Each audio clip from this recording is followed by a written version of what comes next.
fia lava e whaatalo whatu le nei tula o le fiafi. Malo mai e se isi fo i nei whaapoponga lo Samoa Taulogologo.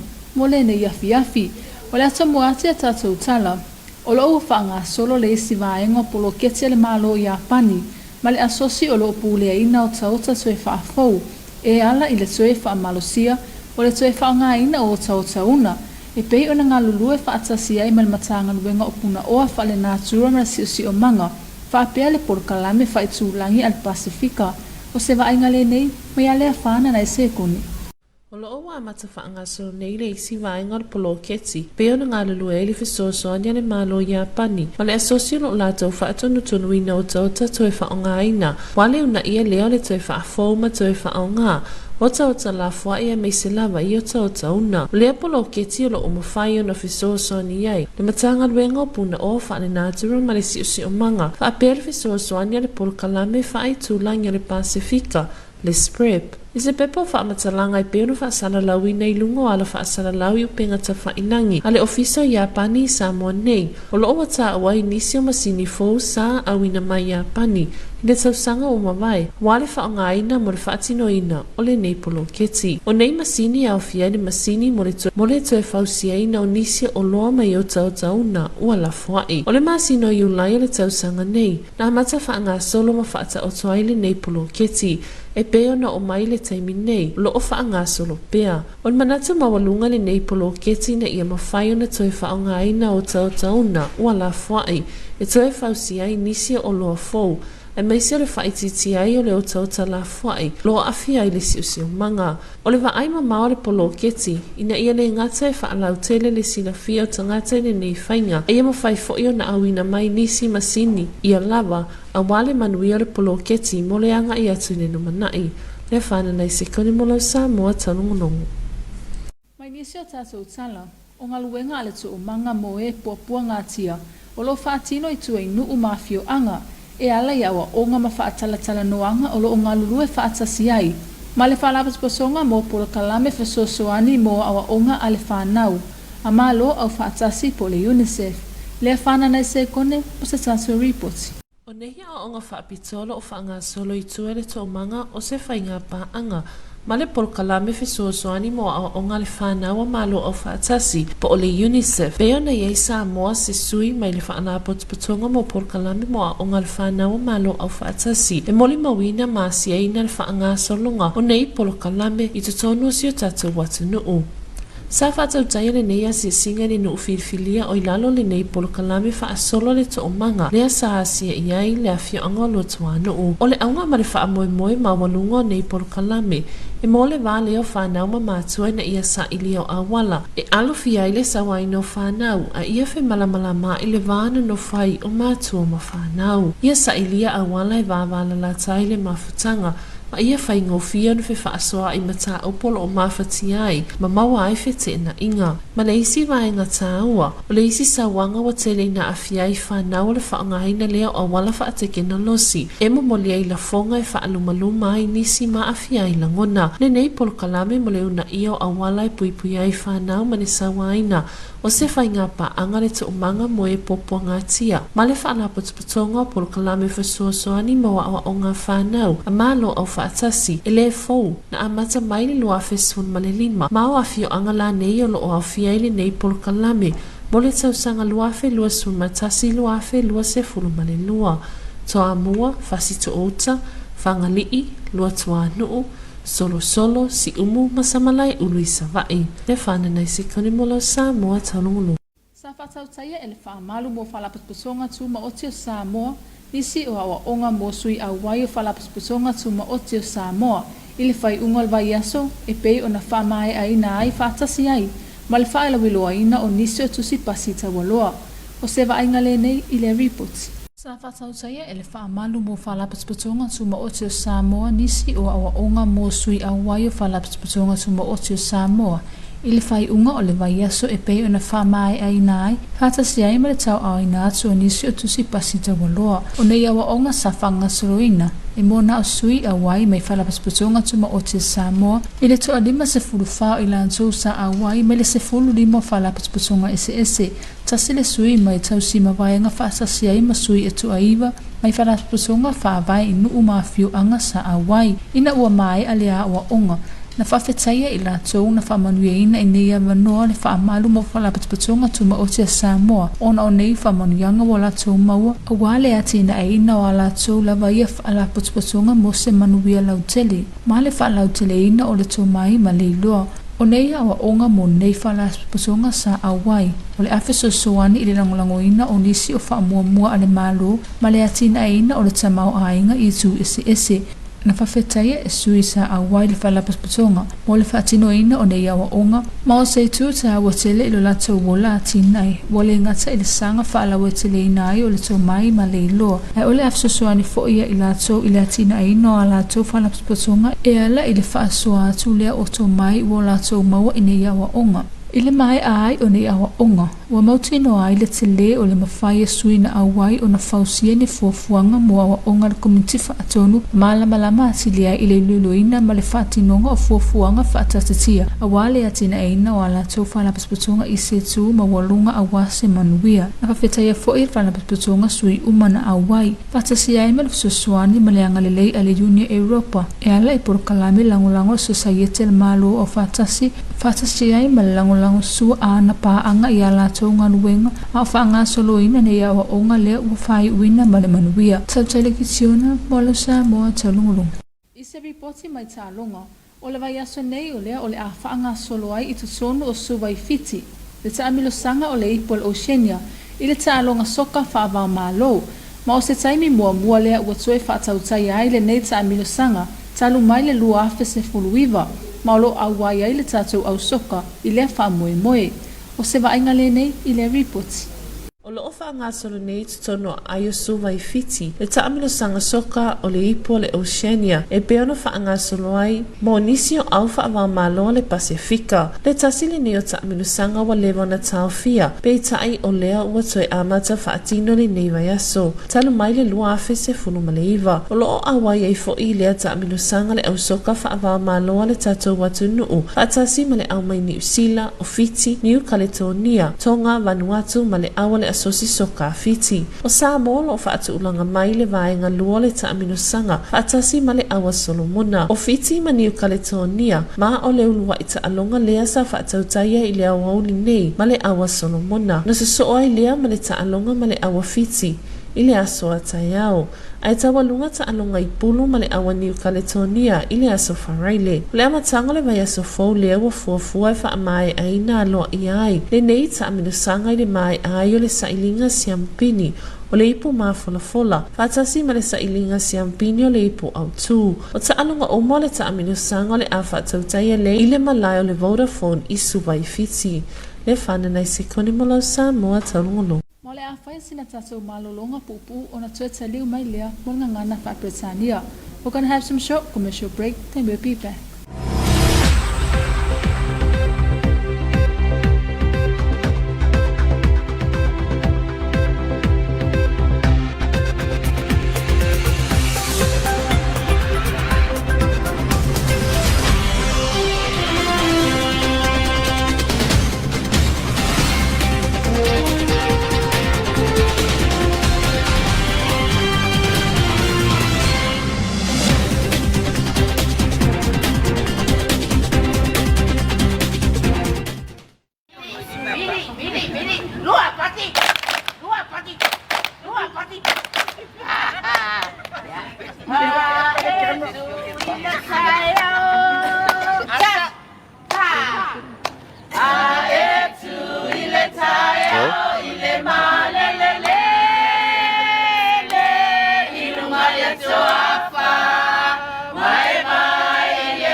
Whātulou i opa ia ma mamalu Samoa, mai mata saua se i pa ia whili ma pule tuu na tauilo ai malo.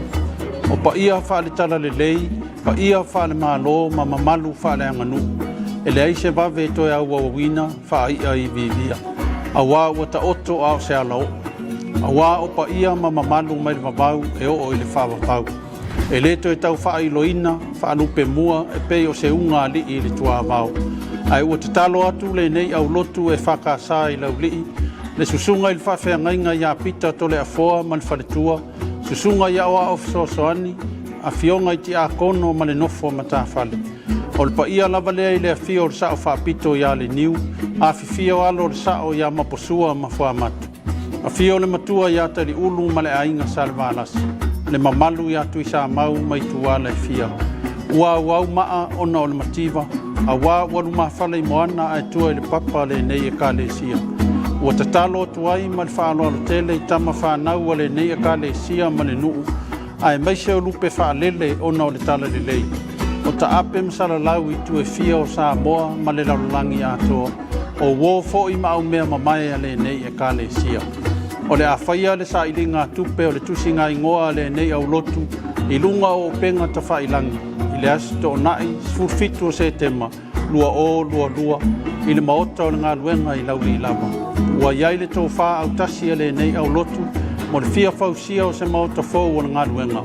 Pō, ona ua silia ma le valus fulu tausanga le maota o le ngā luenga o loo iai nei. Ua le atoa le malosi ma whaale angaina, ona o wha ma mafui e taimi ua tuanai. Ua mātou whaatangisia i lo au fōai, ma lo au mafola mo le nei wha moe tāua. E mātou te talitonu, e leo whangaloina le ka le sia ma lo tātou nuu ia te utou. O le mātou te talo fo i lea iaso whaisoo, au wālo o tau au mau inu ese. Ona o le tala le lei, o ngā luenga mā o aonga, a wā se manuia o tātou a inga, le nuu mai ka le sia. Whai mai sa iu tā o whatawhea i Paperonia. Jerusalem mai, a whai ngalo oe i a te au. Ia ngalo lava i lo 5 tau matau. A whai o te le manatua oe, ia pipi i a e lo lau whaiva i lo ngotu. Pea le whaasili Jerusalem i mea uma o te fia i ai. Whawhetai, o le kale sia whapotpotonga kerisiano i Samoa, i lauri.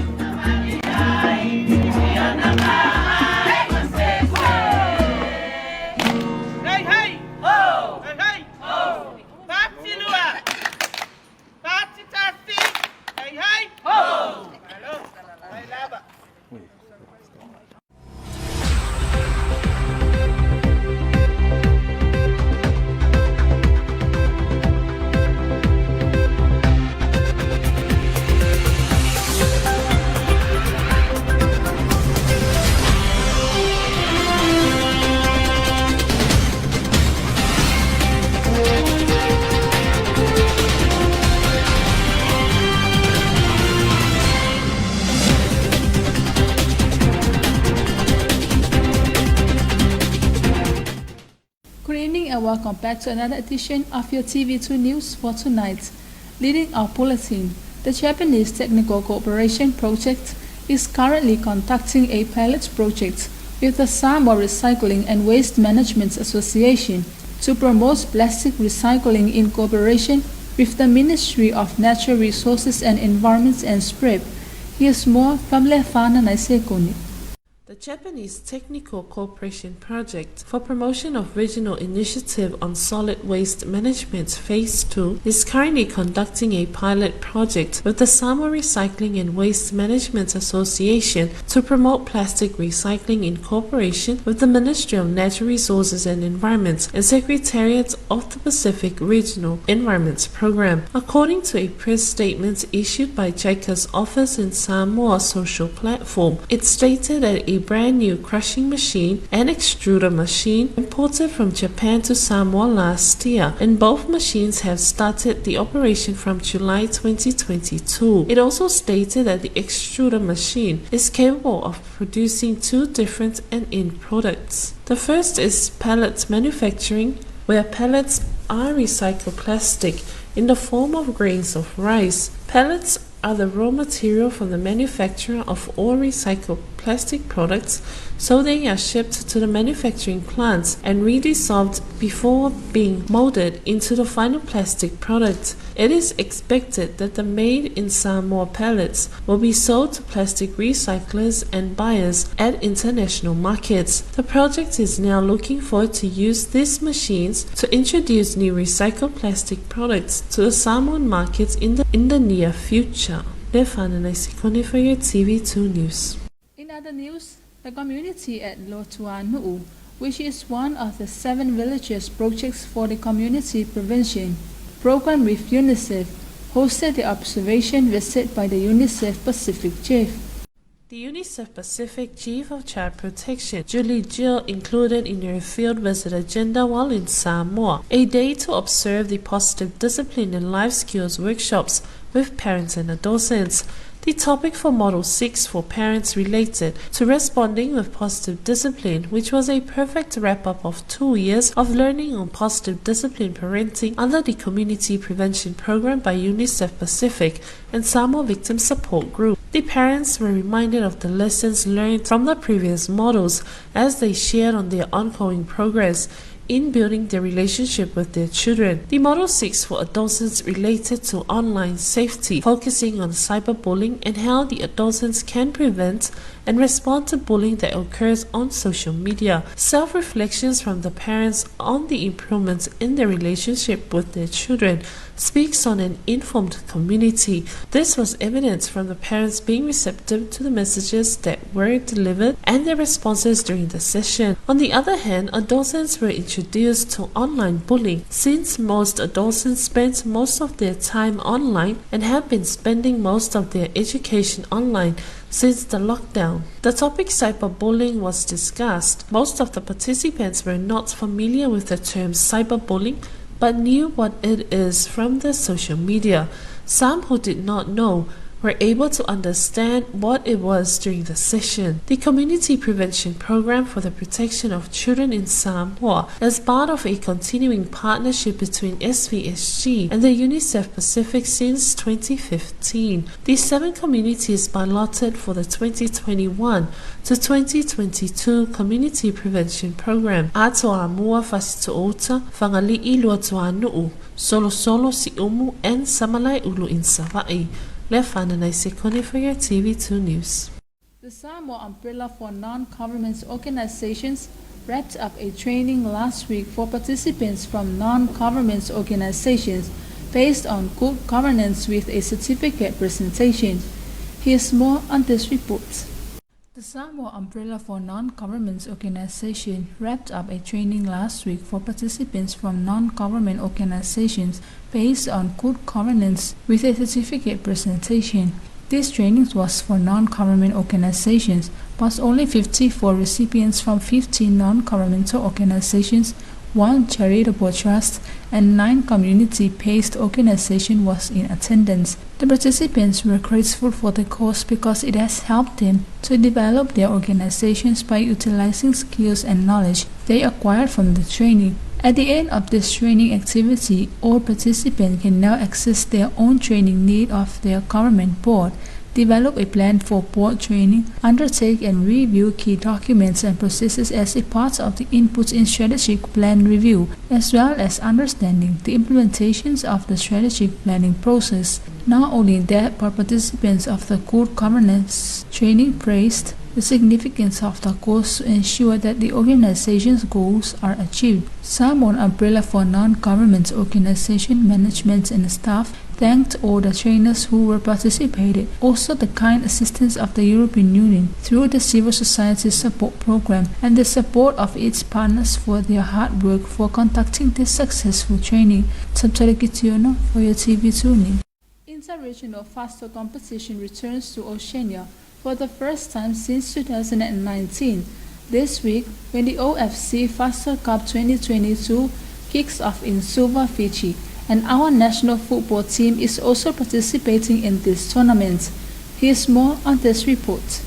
Inter-regional futsal competition returns to Oceania for the first time since 2019. This week, when the OFC Futsal Cup 2022 kicks off in Suva, Fiji, our national football team is also participating in this tournament, with other Pacific national teams including Fiji, New Caledonia, New Zealand, Solomon Islands, Tonga, Vanuatu, and a Fiji Football Association President's 5 selection is also participating in the tournament. Our national team is in Group B with Solomon Island, Fiji, and New Caledonia. Our first match has been kicked off this afternoon against Solomon Islands. Then we will be facing the Fijians team tomorrow, and our last group match will be New Caledonia on Friday this week. The tournament will be officially closed next week after played in the main cup finals. All matches will be played at the Vodafone Arena in Fiji.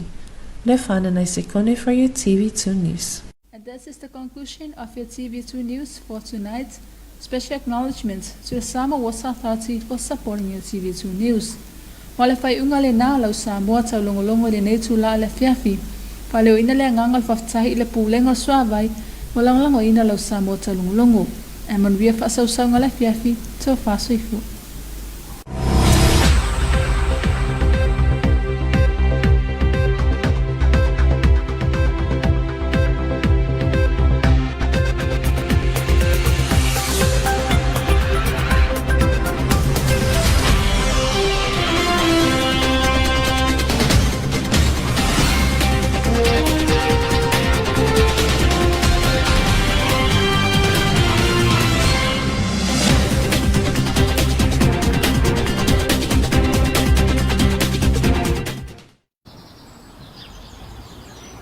Tama, e iei se meo whale tonu lau pili.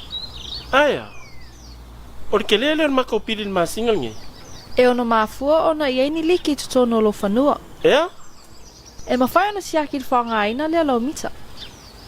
Whape whiang whangamea? Ta pe umahutu paipa. Siaki lau mita le suawai, ai a whai o ta avili pea. O lo na winga o lo iei ni liki. O liki masani au fia ai. Fale le ta ua uleanga tane ma olo alu pea le suawai. Mutu paipa e sina pe ata pe. Malaina paipa e papa e tutuanu whanua. A mae ona fale leia ia vaenga, o tatau ona tū le wha ilo le mita pe ata pe. E mawhai ona talasanga i le pūlenga, mo le ilo ina o lau pili o le suawai. Pe a whai ua maea ona fale leia vaenga o lo liki. A sefe lau vai? Sefe foi lau tupe. I'm feeling lucky.